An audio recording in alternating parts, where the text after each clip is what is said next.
Again, I see so many of you guys in the Courage shirts. Thank you for getting those.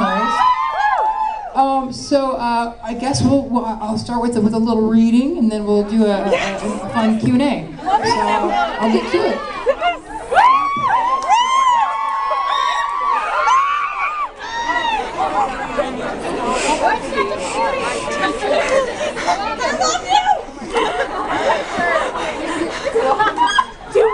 Okay, so this starts on page 254, and this is when the gang enters Wonderland.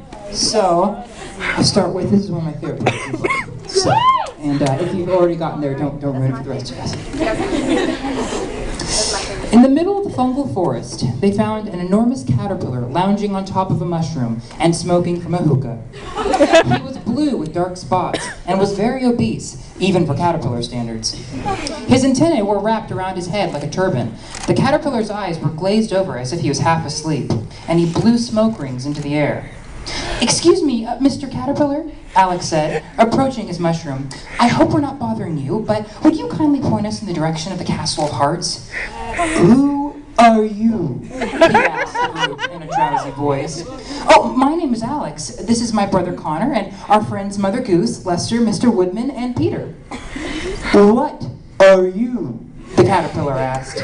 "Well, we're all different," she said. "I'm a girl, those two are boys, she's an old woman, that's a goose, and he's a man of metal." The caterpillar giggled. "Different, but the same." "Huh? Different, but the same," he repeated, but found it just as funny the second time. "Or so it appears." Alex turned back to the others, but none of them had any clue what he was talking about. "I'm afraid I don't understand," she said. "Lost," he stated. "Was that a question?" Alex asked. "A question to you, 'tis fact to me," the caterpillar said. Alex was so confused, she shook her head. The others felt like their sanity was slipping from their brain just by being in proximity to the caterpillar. "This is going great," Connor said with a massive eye roll. "This worm is clearly insane. Let's just find someone who can actually help us." "Oh, let me handle this one, kids," Mother Goose said. "He's not crazy. The hookah is just making his brain sleepy. I might understand him if I get on his level." Mother Goose walked up to the caterpillar and had a bouncy seat on the mushroom beside him. "May I?" she asked, and gestured to the hookah. The caterpillar passed it to her, and Mother Goose smoked it. After a few moments, her eyes became as glossy as his, and she also spoke in complete nonsense. "Who are you?" Mother Goose asked the caterpillar. "What I am," he said. "Where are you?" she said. "Here with you," the caterpillar said. "And if this were the Castle of Hearts," Mother Goose asked, "we'd be there," he said. "But where?" she asked. "In the castle," he said. "Ah, so there would be here," she said, and they nodded together. "Here would be what's left," the caterpillar nodded. "Am I what's left?" she asked. "You're what's right, of course. But what's right is wrong, and what's left is right." "I completely understand," Mother Goose said. "Thank you so much, Mr. Caterpillar." The others stared at them, absolutely dumbfounded. Mother Goose hopped down from the mushroom and moseyed back to them. "The caterpillar said to go back to the forest and take a left," she said. "He did?" Alex asked. "It's all about the keywords," Mother Goose said. "I used to be friends with a sultan who enjoyed the hookah too. Lester, I'm gonna need you to carry me back the rest of the way. I'm awfully tired."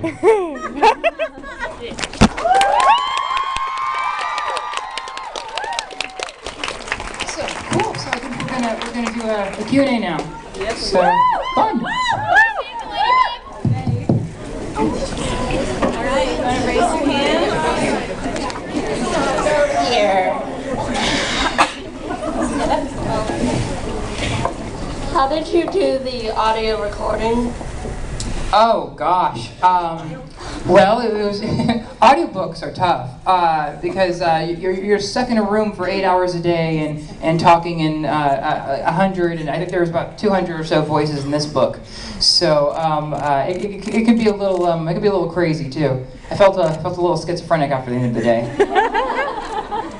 All right, Desiree, do you have one? There you go. I do.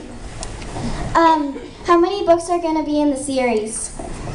Well, there are 5 planned as of right now, but I'm thinking maybe 6 actually. I'm thinking I'll be doing that.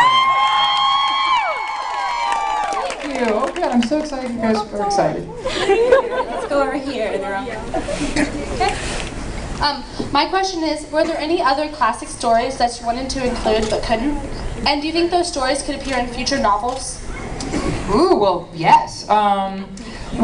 There wasn't too many other stories that I wanted to include, but there definitely were other characters that I wanted to include. Like I really wanted Red to kind of have like a one-off with Glinda the Good, but I ended up not being able to fit it into this book. So hopefully maybe that'll be the next one, and she can make jokes about her being in a bubble and whatnot. All right, Chris, we're over here. As a kid, what was your favorite story? Ooh, I love Sleeping Beauty because I like to sleep myself. And I always thought, like, why would the prince wake her up? How rude. All right, I've got one down here. How many books did you read before? One or two. My favorite books when I was your age were the Harry Potter series. And yeah, I mean, in school, you know, we're given all kinds of adult books to read, and no thanks. If there was going to be a movie, who would you want as the cast?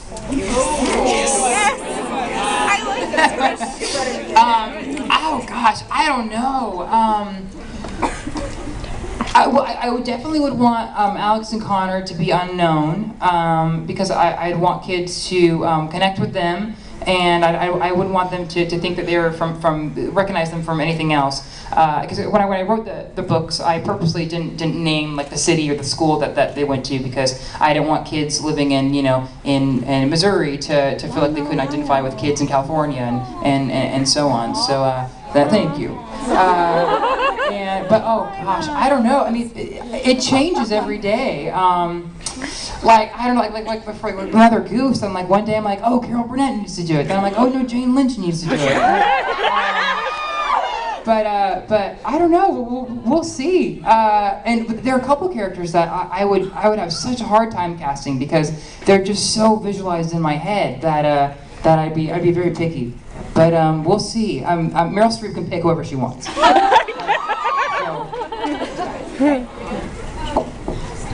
Where do you get the inspiration in making these books? Oh, just from being a kid, I think. And I remember when I was a kid, my favorite place in the world was the bookstore, besides the theater. And theater. And I remember walking up and down the aisles of the bookstore, just so desperately